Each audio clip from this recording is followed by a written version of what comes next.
Hi guys, kamusta? Gagawa lang tayo ng e-travel departure QR code. Gusto ko rin i-share sa inyo kung saan makikita yung CFO system and para sa mga OFW kung walang lumalabas na OEC record.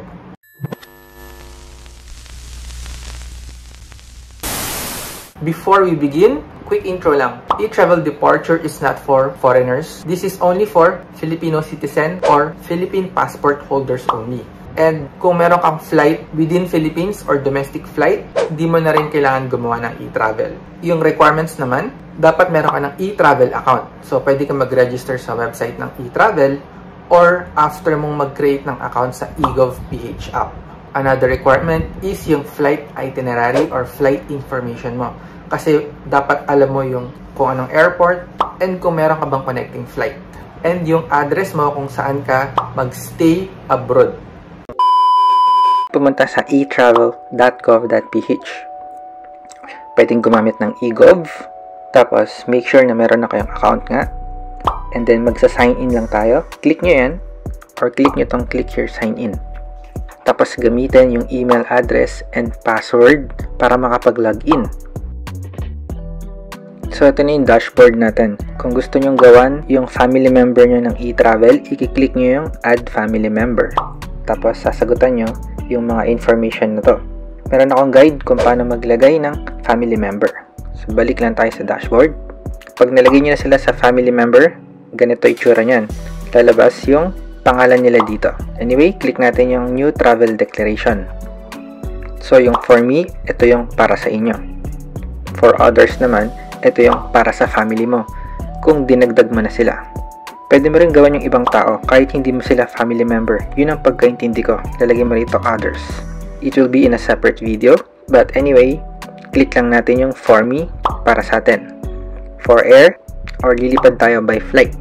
Arrival, dadating ka ng Pilipinas. Departure naman, lalabas ka ng Pilipinas. So, ito yung pipiliin natin. And then press continue.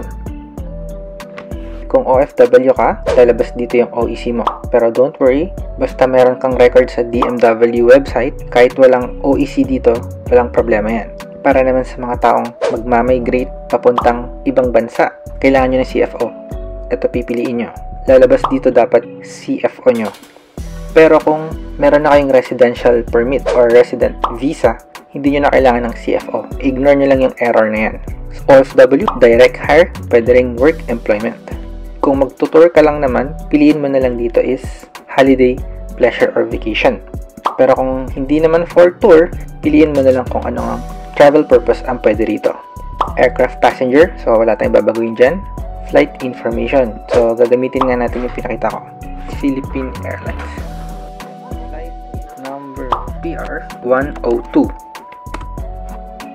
Airport of origin, kung anong ang airport kayo manggagaling. Madami kasing airport sa Pilipinas, guys. Let's just say manggagaling tayo ng IA, Terminal 1. Tapos date of departure kung kailan yung flight nyo. Flight natin is June 6. Kung meron kayong transit or connecting flight, i-check nyo yan. Connecting flight natin kasi actually is Los Angeles.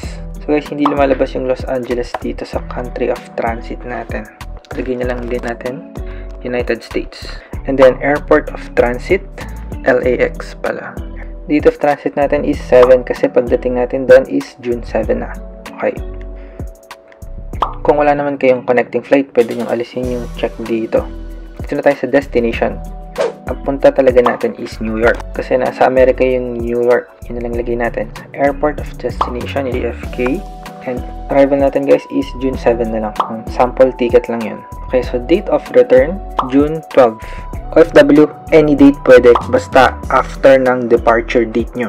Kung saan kayo mag-hotel, mag-stay abroad, or address ng bahay na tutuluyan nyo sa bahay ng kaibigan nyo, relatives, kahit hindi kompleto. Okay, press next. Okay, mapapansin nyo, walang baggage, kasi baggage is for arrival lang. Currency declaration is for departure. So, ito yung pera, na physical pera, papel, na dadali nyo. So, huwag kayong magbibit-bet ng 50,000 pesos na papel or kung hindi naman siya pesos, katumbas ng 10,000 USD. Kailangan mong i-declare yan. Kailangan mo ng document galing sa Bangko Sentral ng Pilipinas. Ilagay nyo na lang sa digital bank nyo, savings online. Basta huwag kayong magbibit-bet, delikado sa Pilipinas. Okay, so wala tayong i-declare. Pipiliin natin yung no. And then mag-signature lang tayo. Pindutin nyo yung clear kung hindi nyo gusto yung signature. Then press next. Kung kasama mo yung family member mo nga, pindutin mo lang to. Tapos pwede kang pumirma para sa kanila. Pero kung hindi mo naman kasama, solo travel ka lang, tanggalin mo yung check.